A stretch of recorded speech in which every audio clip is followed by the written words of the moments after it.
سارے لوگوں کی طرف سے واٹس ایپ پہ, ٹیلی فون پہ, مختلف ذریعوں سے مجھ تک یہ میسج پہنچ رہے ہیں کہ اللہ کا واسطہ لوگ ڈراموں میں بے انتہا دلچسپی لے رہے ہیں, رو رہے ہیں ڈرامے دیکھ دیکھ کے. ڈرامے سینما گھروں میں چل رہے ہیں, اپنی پوری فیملی, کئی قسطیں ڈراموں کی, ایسے جذباتی ہو رہے ہیں, ایسے دیکھ رہے ہیں کہ جیسے اس کے بعد کبھی دیکھنا نصیب نہیں ہوگا. اور بڑی تعریفیں, ایسا ڈرامہ, ایسی فلم. تو میرے بھائی یہ لغویات ہیں, یہ وہ چیزیں ہیں جن میں ٹائم ویسٹنگ کے علاوہ کچھ بھی حاصل نہیں ہوتا. جو لوگ ان چیزوں میں دلچسپی لے رہے ہیں, اللہ کے قرآن کے مطابق ان میں جنت کی علامت نہیں پائی جاتی. آپ ڈرامے دیکھتے دیکھتے قبر میں چلے جانا, یہ ڈرامے آپ کو اللہ کی جنت سے ہمیشہ کے لیے محروم کر سکتے ہیں. آپ کہہ سکتے ہیں انٹرٹینمنٹ ہے نا, تو یاد رکھو ایک انٹرٹینمنٹ جائز ہوتی ہے جو آپ کی صحت کے لیے اچھا ذریعہ بنتی ہے, آپ کے دماغ کو فریش کرتی ہے. ایک انٹرٹینمنٹ وہ ہوتی ہے جو آپ کے جذبات سے کھیلا جا رہا ہو اور آپ کو غلط میسج دیے جا رہے ہوں. ڈراموں سے, فلموں سے آج تک کوئی سیدھے راستے پہ نہیں چلا. ان ڈراموں نے, ان فلموں میں ہمارے فیملی سسٹم کو تباہ کر دیا ہے. کیسے کیسے ڈرامے دکھائے جا رہے ہیں. طلاق دینے کے بعد بیوی اسی گھر میں رہ رہی ہے. آپ بتاؤ جب ہماری بچیاں یہ چیزیں ڈراموں میں دیکھیں گی تو طلاق کا جو اسلام نے کانسیپٹ دیا اس کا وہ تباہ ہو جائے گا کہ نہیں ہو جائے گا. بار بار ڈراموں میں حلالہ دکھایا جا رہا ہے, حلالہ. تو کیا میسج جائے گا ان جوان لڑکیوں اور لڑکوں کو جو یہ سب چیزیں دیکھ. مجھے ایک بات بتاؤ, میرے ایک دفعہ بیان شروع ہوئے, کچھ وقت میں نے طلاق کا جائز طریقہ بیان کیا تھا, اسلام میں جائز طریقہ کیا ہے. میں نے 2-3 قسطیں ریکارڈ کروائی, کمپلیٹ کیا, اس کے بعد 1 سال تک موضوع نہیں چھیڑا. لوگوں نے مجھے کہا دوبارہ, میں نے کہا نہیں, کیونکہ ایک چیز کو جب بار بار لوگ سنتے ہیں تو چاہے وہ صحیح سینس میں بھی سنے, ان کی نظر میں وہ چیز ہلکی ہو جاتی ہے. میں نے کہا بار بار ایک ٹاپک چھیڑوں گا تو ایسا نہ گھر میں طلاقیں شروع ہو جائیں. سمجھ میں آ رہی ہے بات؟ او بھائی ایک چیز کتاب کی حد تک کہ شریعت نے بتا دی, ایک دفعہ بتا دی, بار بار اسی کو, تو کیا ہوتا ہے, آپ ایک چیز کو بار بار جب سنو گے, جو چیز انسان بار بار سنتا ہے زبان پر وہ ہلکی ہو جاتی ہے. میں نے کہا اس سے گھروں میں طلاق کا ریشو بڑھنے کا خطرہ کم نہیں ہوگا, ایک چیز کو بار بار ریپیٹ کیا جائے. تو بتاؤ ڈراموں میں بار بار طلاقیں دکھائی جا رہی ہیں کہ نہیں دکھائی جا رہی ہیں؟ فلاں کی پھٹا ہوا, اس نے اس کو طلاق دے دی, ڈیورس پیپر بھیج دیے, وہ طلاق دے, اس نے وہاں شادی کر لی, ادھر طلاق لے لی, ادھر آ گئی, وہ حلالہ ہو گیا, فلانا ہو گیا, ڈمکانا ہو گیا. جب یہ چیزیں گھروں میں چلیں گی, آپ کو کتنا ہی اچھا ڈرامہ لگے, تو یاد رکھو آپ کی نسلیں تباہ ہو جائیں گی. مائیں بچیوں کو سکھاتی تھی, بیٹا ڈولی جا رہی ہے تو اب جنازے کی کھٹولی آئے گی واپس. بتاتے تھے نہیں بتاتے تھے؟ ہم تو بچپن میں سنتے تھے, بھائی ڈولی جا رہی ہے اب جنازے کی کھٹولی آئے گی, طلاق لے کے نہیں آنا. ہاں جہاں جائز طلاق ہے ہم تو کہتے ہیں کہ وہ جائز ہے, اس میں اتنا ظلم جائز نہیں ہے کہ بچی کو بیڑا غرق کر دیا پھر بھی آپ, لیکن اصول تو یہی ہے نا کہ یہ بری چیز ہے. جب بار بار کلچر میں یہ چیز دکھائی جائے گی, شوہر نے تھپڑ مارا بیوی کو, وہ عدالت چلی گئی خلا لینے کے لیے. ہر گھر میں تھپڑ بھی ہوتا ہے, ہر گھر میں گالی گلوچ بھی ہوتا ہے, یہ تو نارمل چیز ہے. تھپڑ مارنا صحیح نہیں ہے, اچھا کام نہیں ہے کہ شوہر بیوی پہ ہاتھ اٹھائے, لیکن سب کچھ ہوتا ہے گھروں کے اندر, وہ بعد میں سب سیٹ ہو جاتا ہے.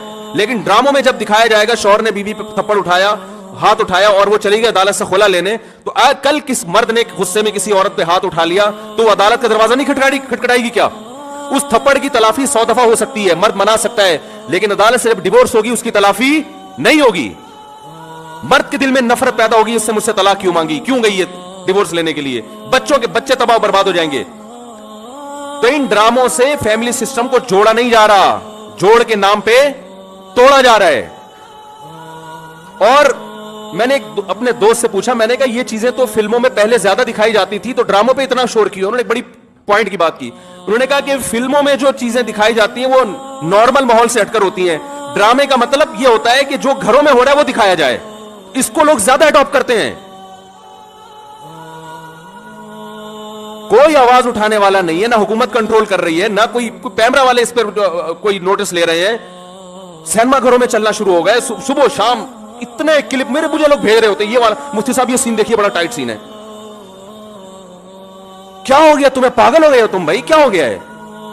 میں اپنے دوستوں سے کہتا ہوں, میں میٹنگیں کرتا ہوں بلا کے کہ یار ٹائم کی بڑی کمی ہے, میرا سارا دن اسی پہ گزرتا ہے یار, بہت سارے کام کرنے ٹائم نہیں مل رہا. جب رات کو سونے کے لیے لیٹتا ہوں تو ندامت کے ساتھ, اللہ کی قسم میری یہ حالت ہے کہ یار آج بہت سارے کام کرنے تھے مگر آج بھی رہ گئے. ہم حیران ہو رہے ہیں, آپ 2-2, 3-3, 4-4 گھنٹے کیسے ٹی وی کے سامنے بیٹھ جاتے ہو؟ ٹائم کہاں سے آ رہا ہے آپ کے پاس؟ اتنا ٹائم ہونا اس کی علامت ہے آپ کا دنیا میں کوئی ویژن ہے ہی نہیں. جس کا کوئی ہدف ہوتا ہے اس کے پاس اتنا ٹائم نہیں ہوتا. یہ جو ڈراموں فلموں میں ٹائم ضائع کیا جا رہا ہے نا، خدا کی قسم موت کے وقت حسرت کا سبب بنے گا. موت کے وقت اللہ نے زندگی صرف ایک دفعہ دی ہے. قرآن کے الفاظ دیکھو کہ موت کے وقت اگر تم ساری دنیا کی ساری دولت خرچ کر کے بھی ٹائم واپس لینا چاہو گے نا، لا یستاخرون ساعۃ ولا یستقدمون، اللہ فرماتے 1 منٹ تو دور کی بات، 1 منٹ کے 1 کروڑ حصے کر لو نا، وہ بھی نہیں ملے گا. ابھی بہت ٹائم دیا اللہ نے، ابھی بہت ٹائم دیا ہے. چاہو تو ڈراموں میں ضائع کر دو، فلموں میں ضائع کر دو، سارا دن ٹی وی کے سامنے بیٹھ کے کرکٹ کے میچ دیکھ کے تالیاں بجاتے رہو، فلاں نے یہ چھکا مارا، فلاں نے چوکا مارا. ابھی بہت ٹائم ہے. لائف کو خدا کی قسم جتنا انجوائے کر رہے ہو 10 سے ضرب دے کے اس سے زیادہ انجوائے کرو.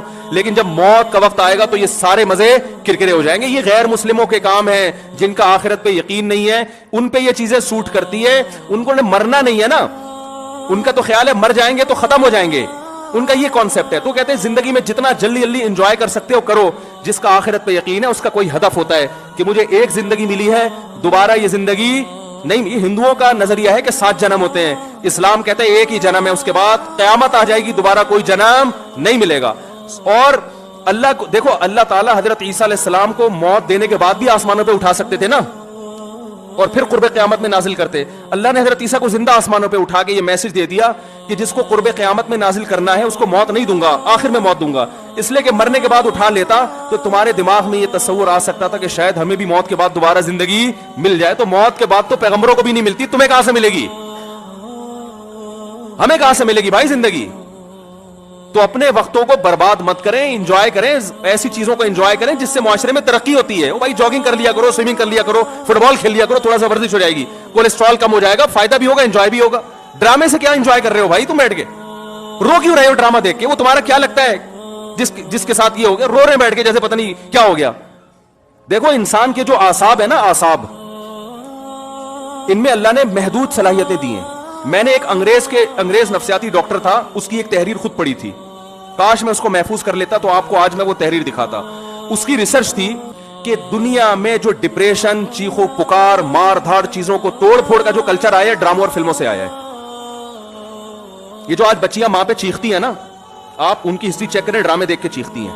ماں نے کچھ تیز آواز میں بات کر دی، بچی ایک دم چلائے گی کیونکہ اس نے ڈرامے میں لڑکیوں کو چیختے ہوئے بولو نا دیکھا.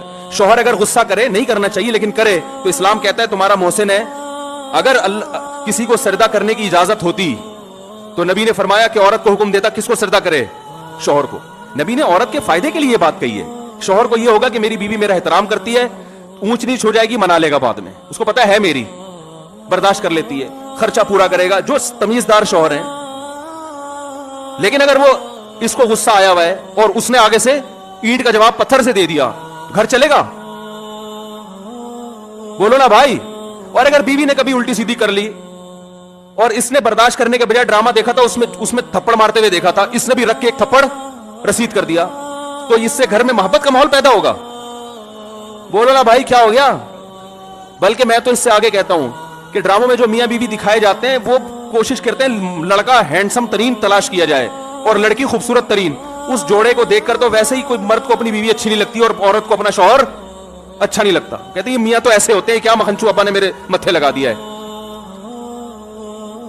ایک صاحب مجھے کہتے ہیں مجھے بیوی اچھی نہیں لگتی. میں نے کہا فلمیں دیکھنا چھوڑ دو، اچھی لگے گی تمہیں.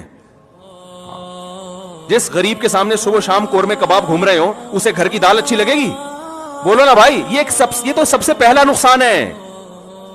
تو یہ ان لوگوں کے کام ہے جن کا آخرت پہ یقین نہیں ہے. ان سے ہمارا گھر تباہ. ڈرامے والوں کا ویژن یہ نہیں ہوتا کہ گھروں کے ماحول کو اچھا کرنا ہے.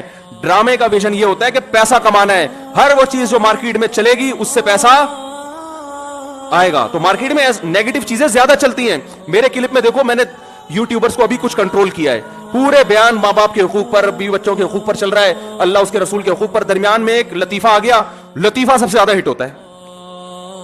سمجھ رہے ہیں نا؟ تو لوگوں کو تو انٹرٹینمنٹ چاہیے، وہ مثبت چیزیں کم چلتی ہیں. تو اگر دیکھو ایک طیب اردگان ہے نا ترکی کا صدر، میں ڈراموں کو جائز نہیں کہتا لیکن اس نے بھی ڈرامے بنائے. میں نہیں کہتا کہ وہ دیکھنا جائز ہے، لیکن پھر بھی ایک ویژن تو رکھا نا اس نے ذہن میں کہ خلافت عثمانیہ کا صحیح تصور دکھانا ہے، فیملی سسٹم کو جوڑنا ہے. ابھی طیب اردگان کی ایک اسپیچ ہم نے سنی، اس نے کہا کہ اپنی قوم کو ترغیب دے رہے کم عمری میں شادیاں کرو. کیا ترغیب دے رہے اپنی قوم کو؟ کم عمری میں شادیاں کرو. ہم نے اپنی نسل کو بڑھانا ہے. ترکی کو افرادی قوت چاہیے. جب